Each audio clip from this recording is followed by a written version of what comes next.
Hi there, Parkway Manor Panthers.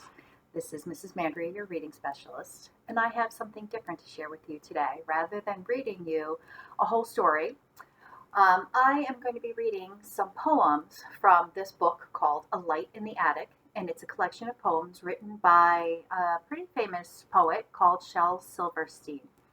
So I've marked some of the poems that I think are some of my favorites. He often writes poems that are silly and funny and a little weird sometimes, but I've looked through this whole book and I've chosen some that I'd like to share with you today.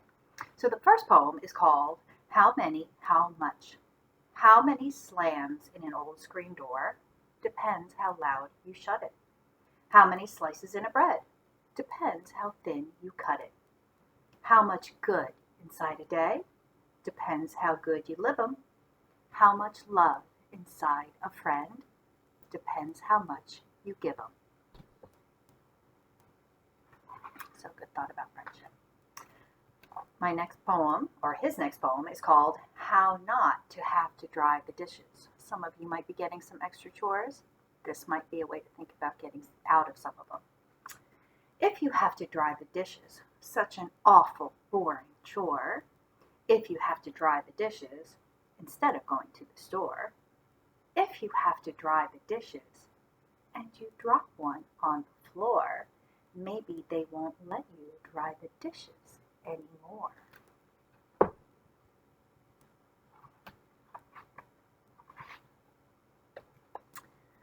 This next poem is called Messy Room.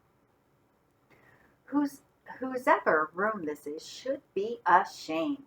His underwear is hanging on the lamp. His raincoat is there in the overstuffed chair, and the chair is becoming quite mucky and damp. His workbook is wedged in the window. His sweater's been thrown on the floor. His scarf and one ski are beneath the TV, and his pants have been carelessly hung on the door. His books are all jammed in the closet. His vest has been left in the hall. A lizard named Ed is asleep in his bed, and his smelly old sock has been stuck to the wall. Whosever room this is should be ashamed. Donald, or Robert, or Willie, or... Huh? You say it's mine? Oh dear, I knew it looked familiar. Do you have a messy room right now? Or are you keeping it nice and clean while we're out on this special time? His next poem is called Homework Machine. The homework machine. Oh, the homework machine. Most perfect contraption that's ever been seen. Just put in your homework, then drop in a dime, snap on the switch, and in 10 seconds time, your homework comes out, quick and clean as can be.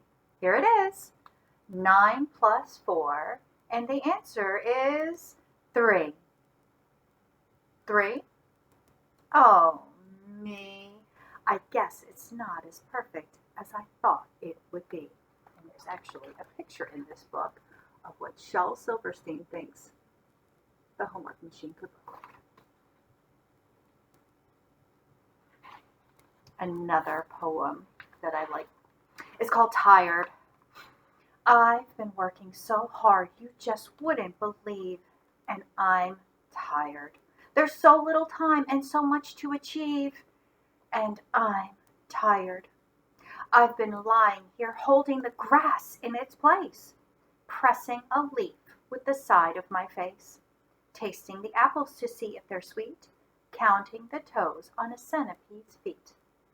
I've been memorizing the shape of that cloud, warning the robins not to chirp so loud, shooing the butterflies off the tomatoes, keeping an eye out for floods and tornadoes.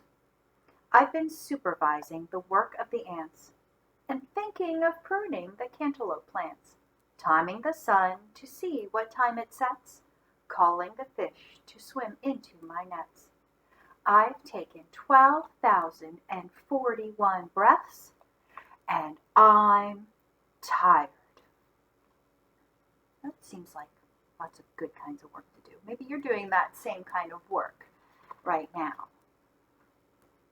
The last poem I'm going to share with you right now is called always sprinkle pepper. Always sprinkle pepper in your hair. Always sprinkle pepper. Sprinkle pepper in your hair. Hard to say. For then, if you are kidnapped by a wild barbazoop who sells you to a ragged hag who wants you for her soup, she'll pick you up and sniff you. And then she'll sneeze, achoo, and say, my tot, you're much too hot. I fear you'll never do. And with a shout, she'll throw you out, and you'll run away from there. And soon you will be safe at home, a-sitting in your chair. If you always, always, always, always, always, always, always, always, always sprinkle pepper in your hair. Parkway Manor Panthers, thank you so much for spending a little time with me, hearing some poems written by Shel Silverstein. There are a lot more poems in this book, so if you have a chance to find it online or any of his others, there are some very funny ones sprinkled in there. Thanks.